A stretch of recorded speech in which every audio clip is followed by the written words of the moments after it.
Magandang araw sa inyong lahat mga bibi. This is Ken and this is Earning with Ken and Jen. So ang topic natin para sa araw nito is cash and cash equivalents. So ito ang pinakaunang topic natin sa segment na random posts in accounting. So let's start na po. So unang-una sa lahat, ano nga ba ang cash? Cash is legal tender. So, ibig sabihin ko, ano ang legal tender? Legal tender is currency, in our case, the Philippine peso or coins. By the way, ang meaning na ito ay nakuha ko sa Investopedia. So, pwede nyo po siyang i-research doon at nandoon po ang meaning ng cash na ito. So, that can be used to exchange goods, debt, or services. So, ibig sabihin ng exchange of goods, yung mga pag nagbibili tayo, debt kung may utang at services kung may ginagawang mga service.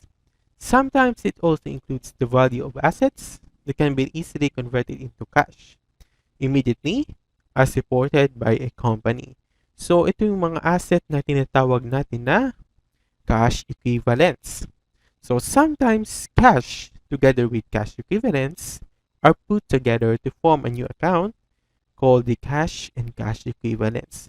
Kasi nga ang cash equivalents ay pwede nating sabihin na ito ay equivalent sa cash dahil madali itong mag-mature o ito ay very highly liquid. So cash includes cash on hand and demand deposits in bank or cash in bank. So ito na po ang meaning natin. Cash compositions.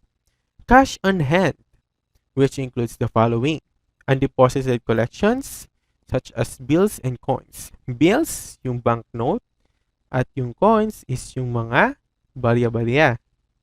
Cash items awaiting deposits, such as customers' checks, travelers' checks, and cashier's check or manager's check, treasury warrants, bank drafts, and money orders.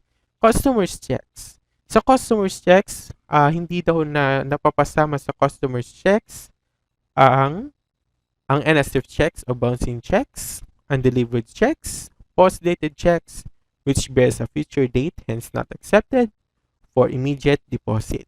So, NSF check, ito yung mga check na talbog o walang laman na binabalik ng bangko sa company dahil para ito ay i-inform sila na walang laman ang check yung binigay sa kanila ng customer.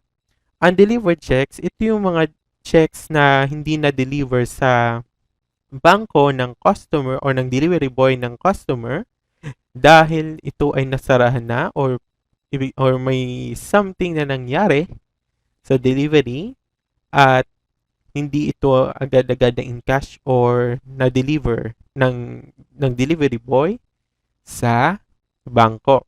So, post-dated checks or checks which bears a future date, hence not accepted for immediate deposit, ito yung mga check na may date na lampas sa date of reporting o kunwari ang date of reporting or end date natin is December 31, 20x.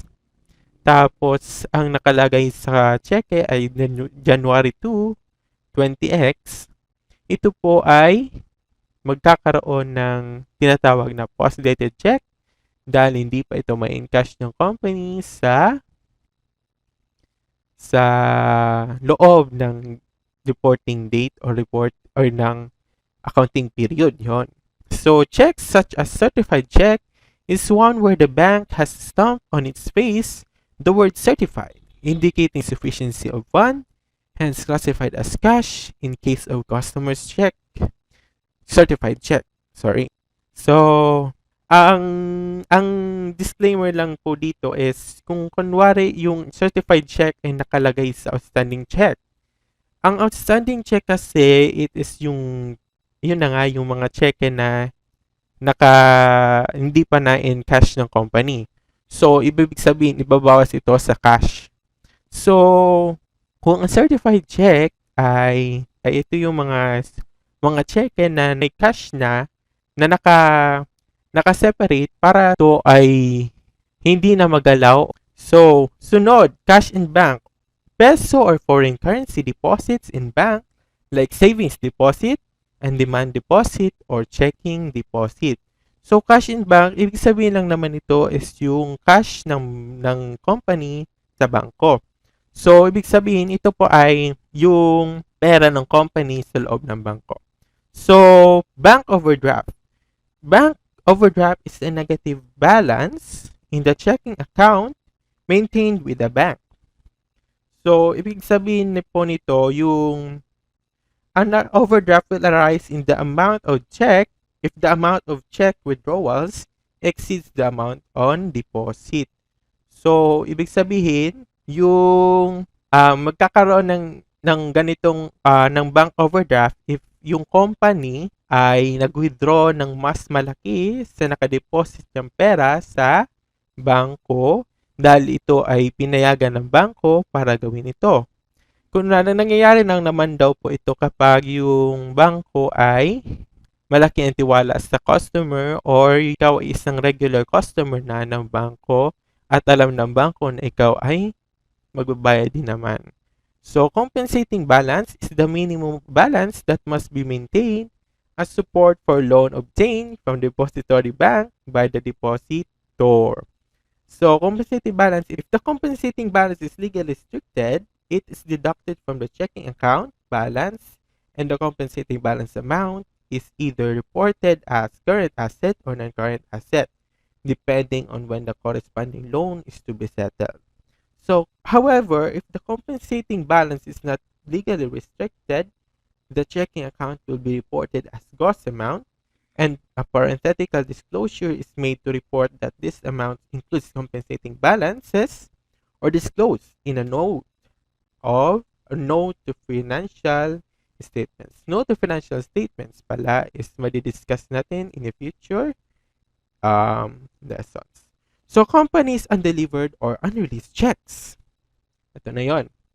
Are checks drawn during the period but which remain unissued or undelivered to pay at balance sheet or reporting date, hence they are still to be reported as part of the cash account. At yung isa pa, companies post-dated checks are in essence a disbursement of the company while a customer's post-dated checks are in fact a receipt.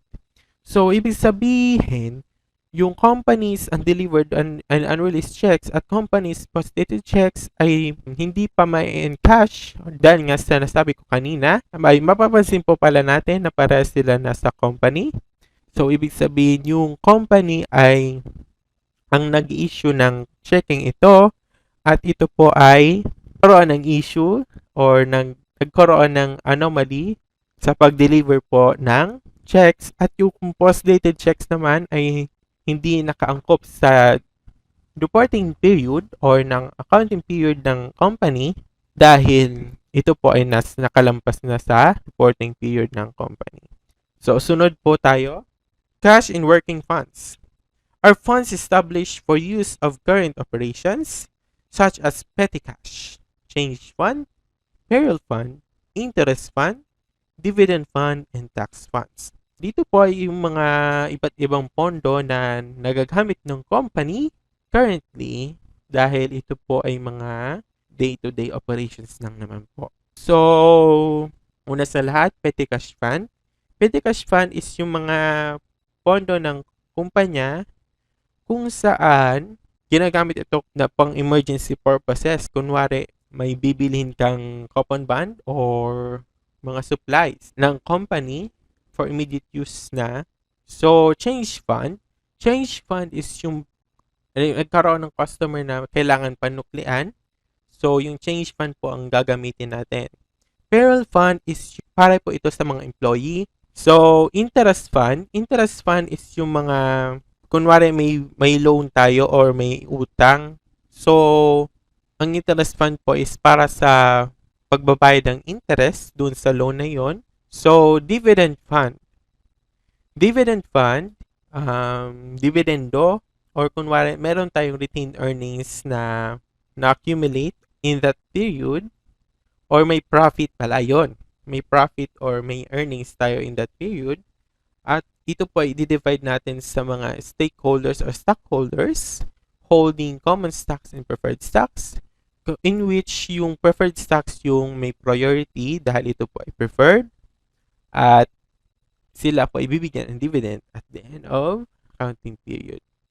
And tax funds is yung mga pambayad natin sa taxes natin. The following are cash items that are not classified as cash since they are restricted and not available for current operations, used since they are intended for settlements of long-term obligations in the future or for acquisition of non-current assets like bond redemption fund or bank sinking fund.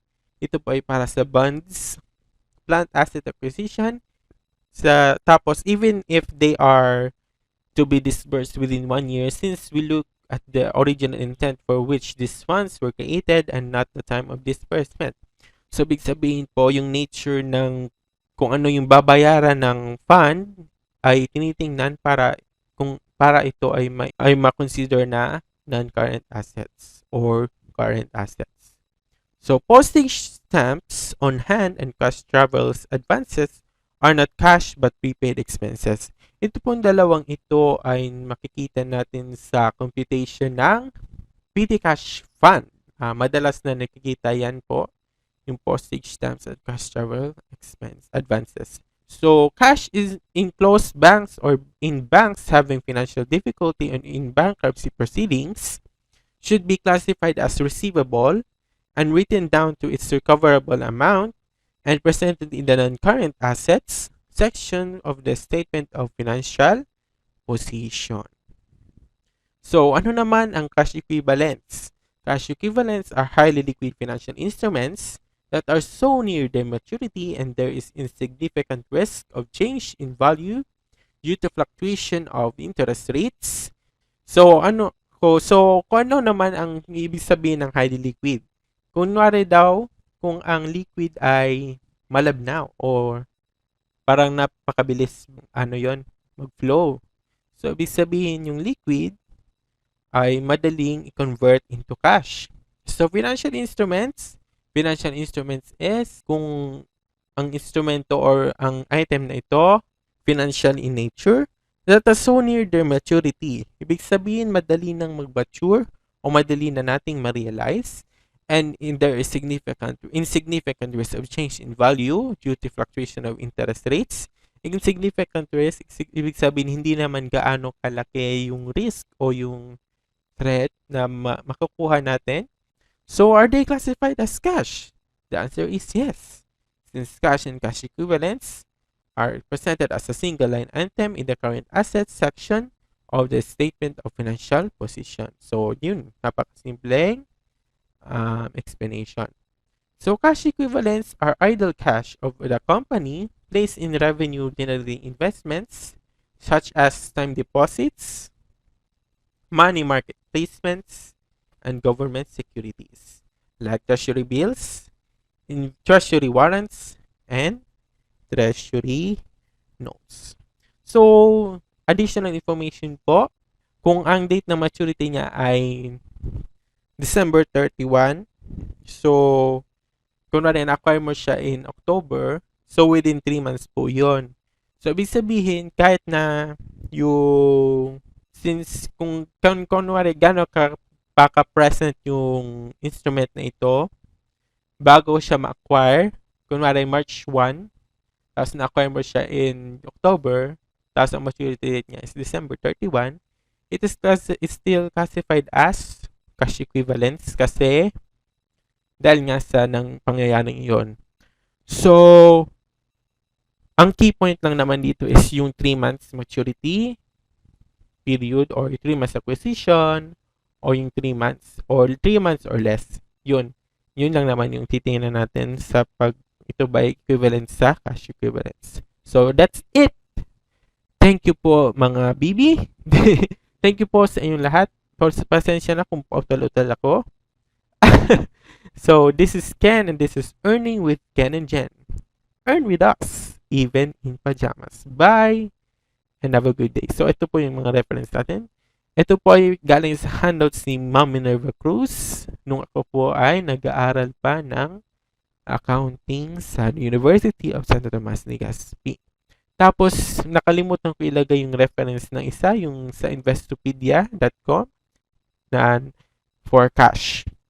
Yun, i-search na lang po sa internet. Tapos, nandiyon na siya. Cash Investopedia. So, yun na. I-click mo lang po kung ano yung pinakaunang lumabas na result. So, that's it. Bye and have a good day.